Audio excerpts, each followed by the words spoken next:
We come to you now live from the crime scene. Who is this? Right back at you. This is Deputy Chief Jim Bravura from the NYPD. You are to cease your criminal activities and surrender immediately. Sure thing, Jim. Me and the boys have been talking and everyone's real sorry. They'll never do it again.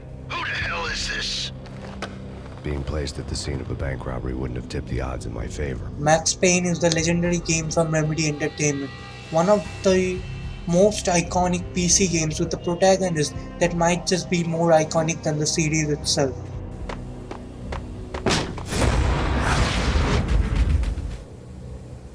Death was in the air at Roscoe Street. I'd have to find Alex fast. A neo-noir third-person shooter, there isn't much like Max Payne.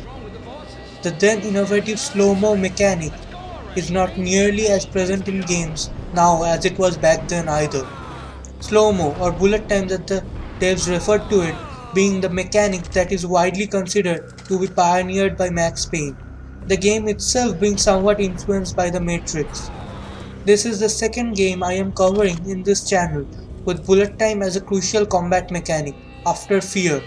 But that's basically where the similarities between the games end. Max Payne is known for its emphasis on writing, especially in regards to its main character. The headlines were screaming bloody murder. The storm was a screaming duet with the approaching prowl car sirens. It was all a scream when you were down for the count and wanted for murder. After the cutscene at the start with Max on top of the skyscraper with the iconic outfit and grin, we move back 3 years to the day that led Max to this path. The day his wife and daughter were murdered in his home. While it does contain Max's familiar poetry of words, it does not contain any of the humor. The sun went down with practiced bravado. Twilight crawled across the sky, laden with foreboding. This scene and part of the game is short and horrifying. Everything Max had is lost in minutes. The events in this game can be pretty terrible. You know what else is terrible though? Max's face, for this kind of dark, depressing tone. While Max Payne remains a dark noir story, Max cuts through it with his dry, sarcastic humor, mixed with allegories, similes, metaphors, and other figures of speech that would make an English student sweat trying to identify and categorize. Cogniti was a high-strung whiner on the verge of breaking apart, like an overamped Energizer bunny. He had the brains to run the business, but he lacked the balls, always falling short, taking his frustration out on underage addicts and Presentation of the game facilitates this. The graphic novel filters on real New York City images, the characters whose expressions look less than convincing, and acting that can be rough to bad. Yeah! Oh my god! Oh god, you shot me! Ah!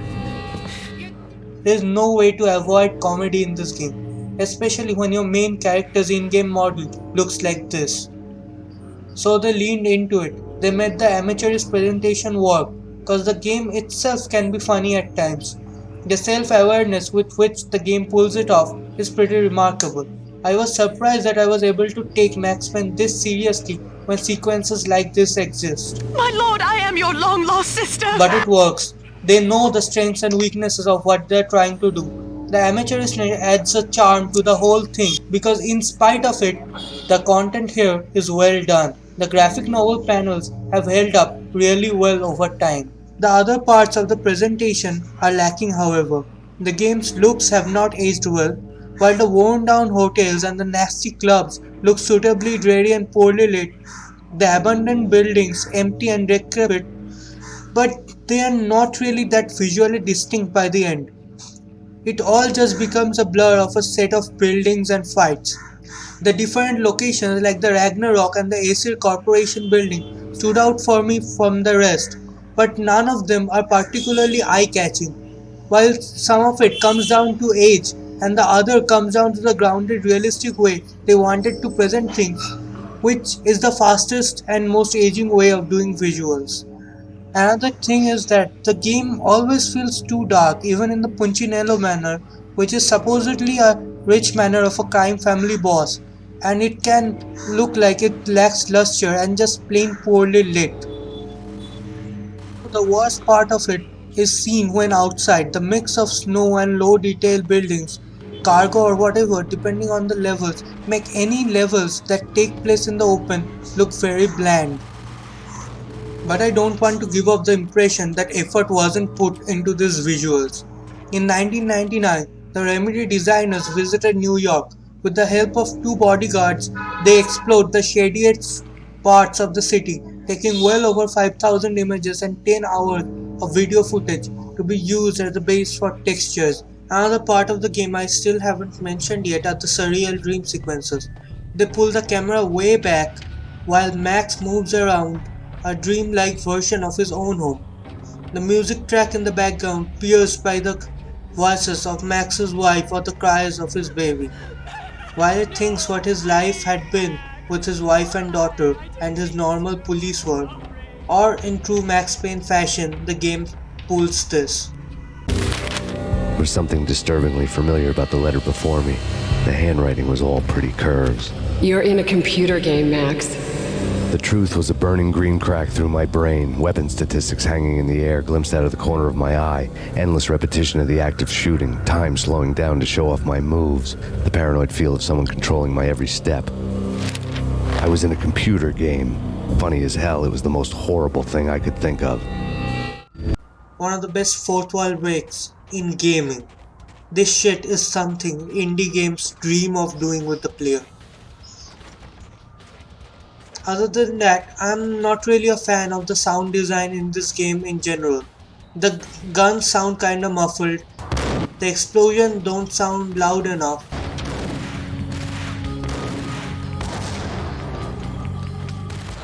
Everything just feels like you're hearing from beyond a wall, which is even more the case in Bullet Time, where everything is drowned under the sound of heartbeats.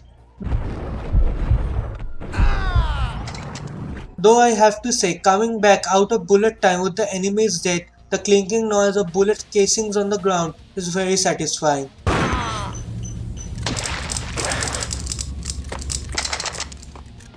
The enemy voices are one thing that stands out in the middle of this. When talking about the sounds you hear, the environment in general remains pretty quiet in this game. So you can tell where the enemies are by their conversations. This conversation ranges from If I was a bloodsucker, I'd move to the North Pole. Winter's one long night. Yeah, and what would you eat? Suck blood from penguins? Nah, Eskimos, man, Eskimos. it's nice to eavesdrop on these conversations. The game is generally pretty quiet, taking place late at night in the middle of a blizzard. This makes sense for Max Payne's atmosphere. The music in this game is pretty sparse as well. What little there is pretty good. Max Payne's theme itself being the most memorable of the entire soundtrack.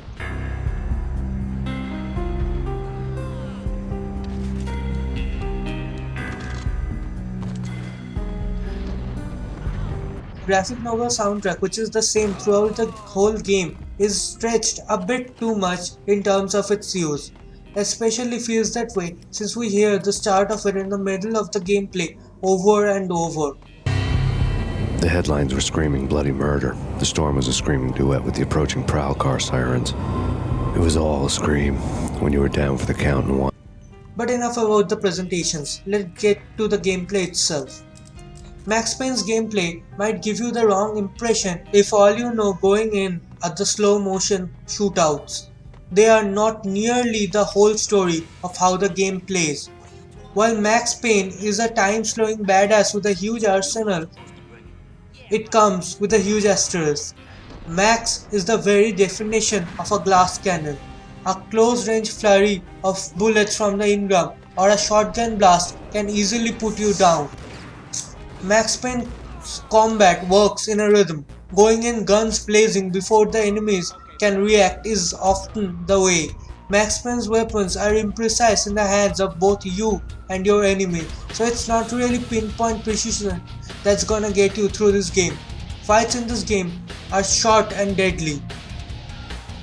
Bullet time, shoot dodging and the different types of weapons both you and the enemies have facilitated this. Bullet time itself slows you down considerably, so you have to keep in mind that you cover your corners well before you get into that.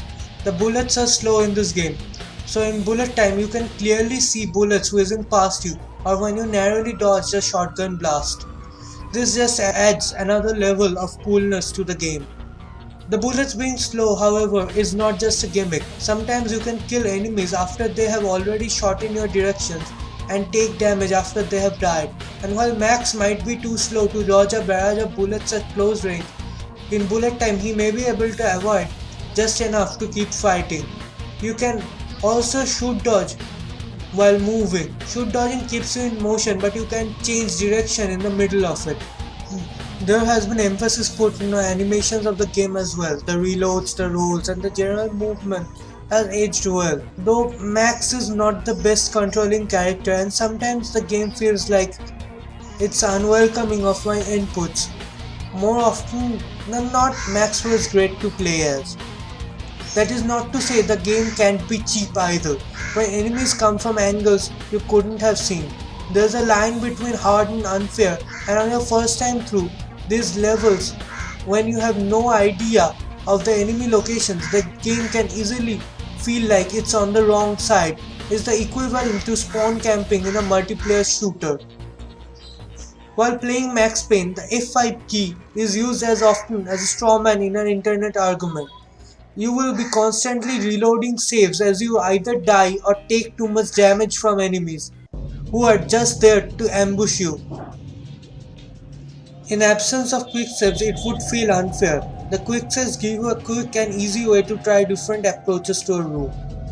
There is also a level of jank in everything. After shoot dodging for instance, Max will stand up no matter if you want to shoot and the enemies are still there. Dying because Max decides that standing up leisurely is the way to go can be infuriating. Also, while the huge spread of weapons are fun in one regard, at worst of times it could be inconsistent enough that a single enemy far away can get you killed.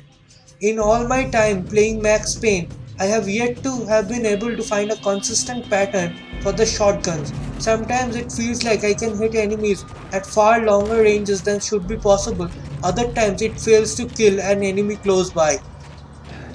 Also, a lot of Max Payne is scripted, and while not easy to break, it did break in a game breaking way during my playthrough. It gets kinda annoying when you reload and enter a room and each time even the grenade follows the same trajectory. Best movie ending ever? The best. The enemies in Max Payne aren't particularly smart. While they might roll sometimes, mostly they will stand still and shoot. All the cover taking in this game seems to be scripted as well, though I have no evidence to back that up. All my criticisms of these are minor compared to the parts of the game where Max Payne does not shoot. I would much rather be in one of the unfair fights in Max Payne than exit the burning hotel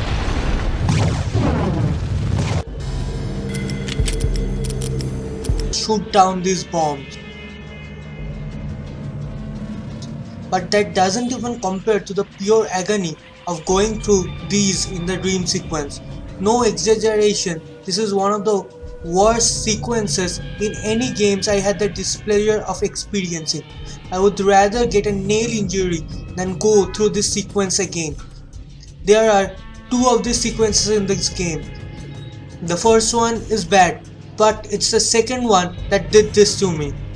Max is consistently in slow motion in this part, which means his already imprecise movement feels off.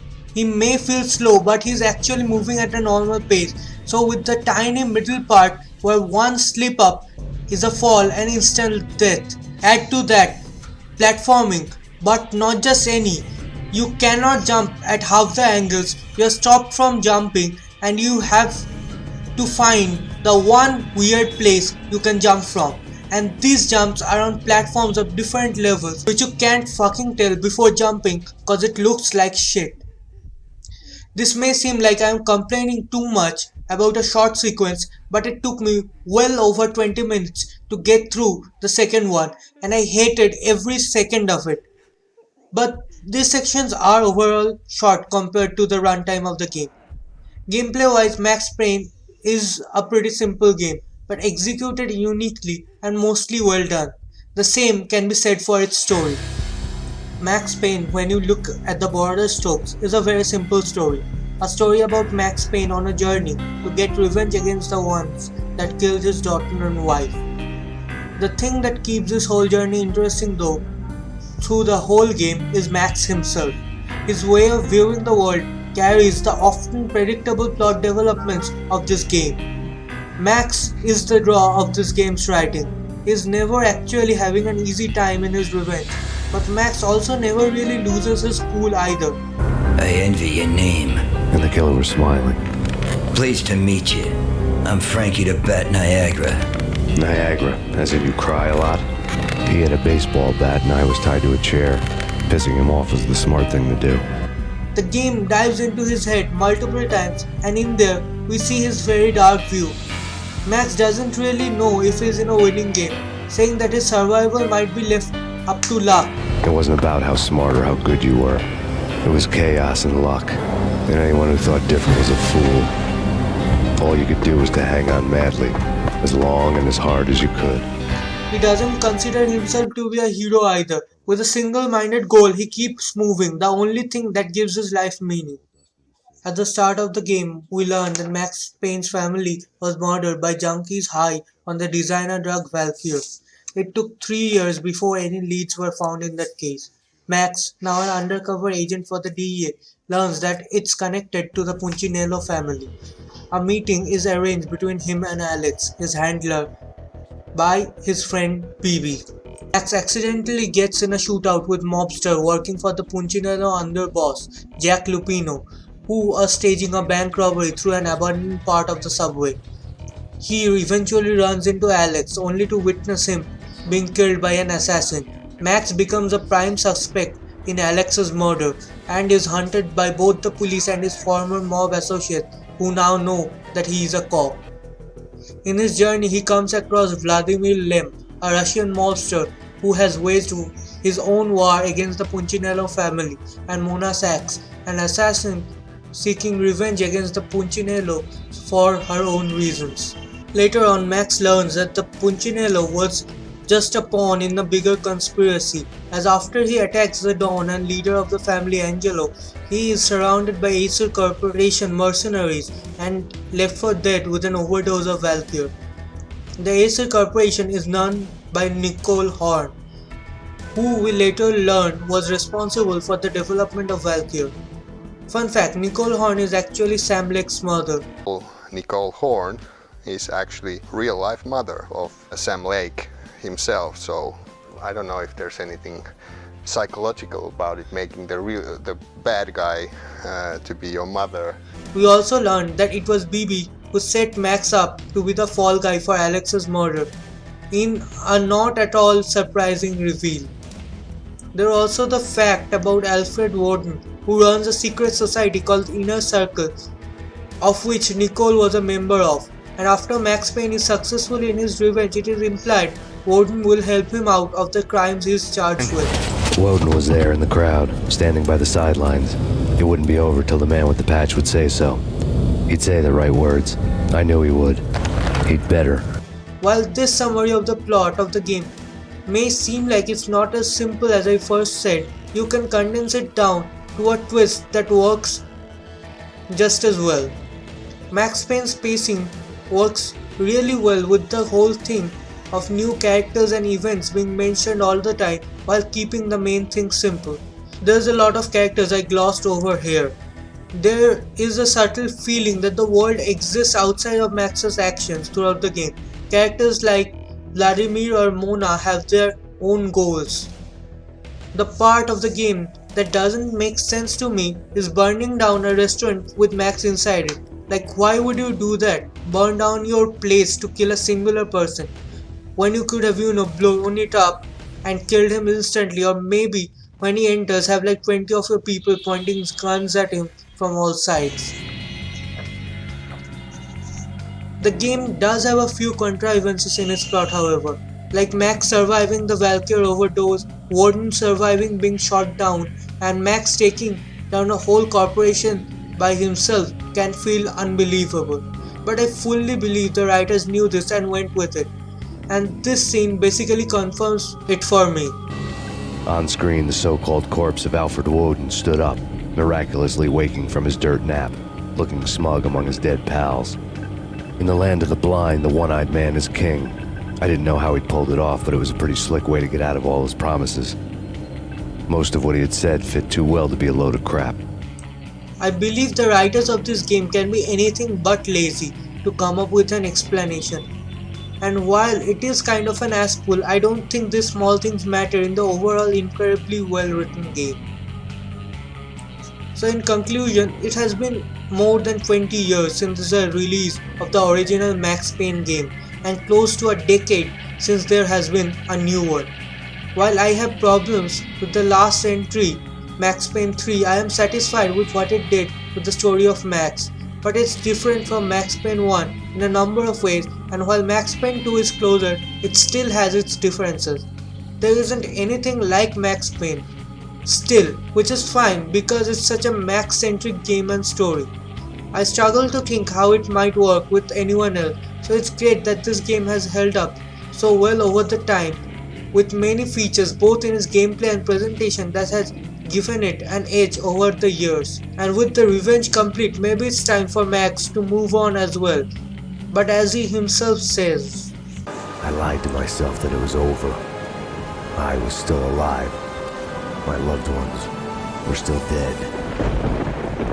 It wasn't over.